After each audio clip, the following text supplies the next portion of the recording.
Lead. Mission details are in. What have we got?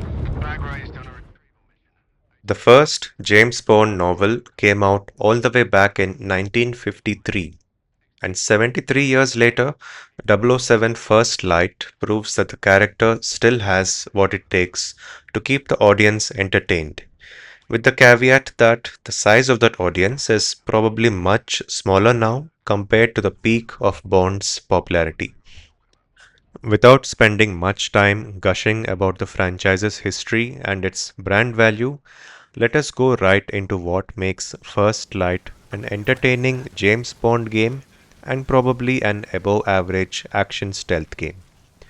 While I haven't done an in depth analysis of how much of the game features stealth, my playthrough felt like I was primarily playing a stealth game with occasional action set pieces.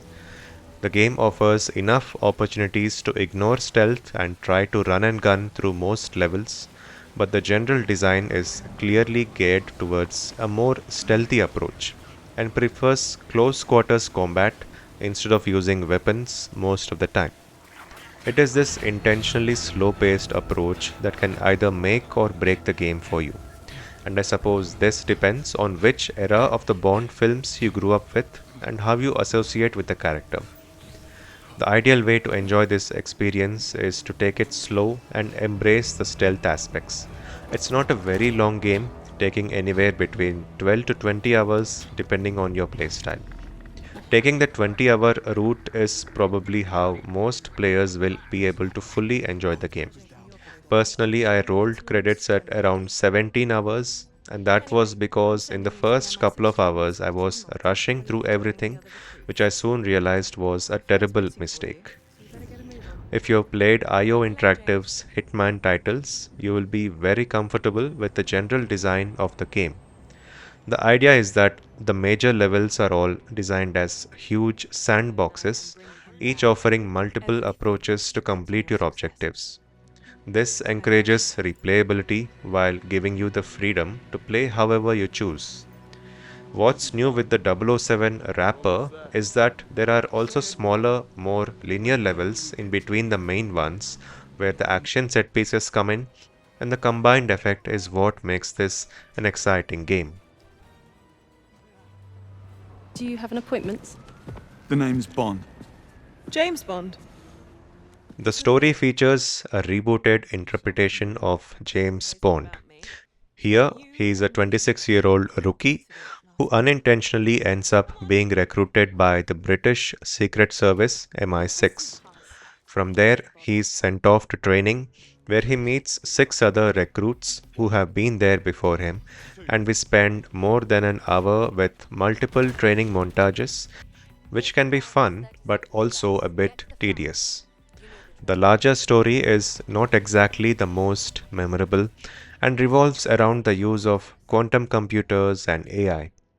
Like with most Bond films, the story is an excuse to take you across the world in an attempt to get closer to the villain. While it is decently written, the story isn't exactly the reason you should play the game.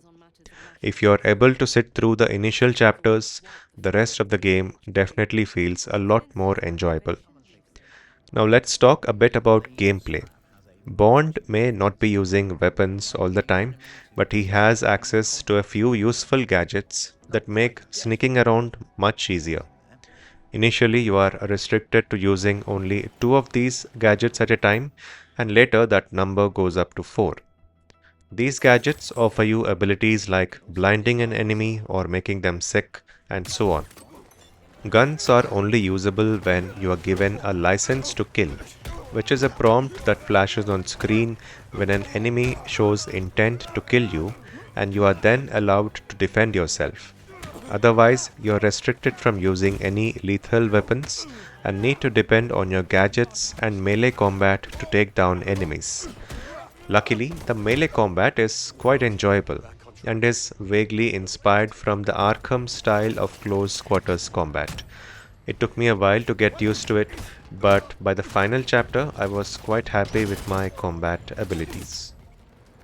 Bond is quite famous for driving fast cars, but the car-based gameplay here is quite limited, at least for now. After the campaign is done, you are encouraged to jump into tactical simulations which offer different challenges and modifiers to make the gameplay different. Honestly, I didn't spend a lot of time with this mode, which is why I only recorded the menus for now. But there's a teaser for more car-based gameplay to be added in a future update, so perhaps there will be other reasons to return to the game in a few months. IO Interactive has kept interest in their Hitman franchise alive by offering extensive post-launch support, and it is expected that First Light will get the same treatment, although we don't have any major announcements regarding such plans at the time of recording. It's very encouraging that the game has got off to a solid start in terms of sales, because this developer is clearly well suited to handle this franchise, and it would be interesting to see them make more titles and further polish their spy gameplay formula. Thanks for watching.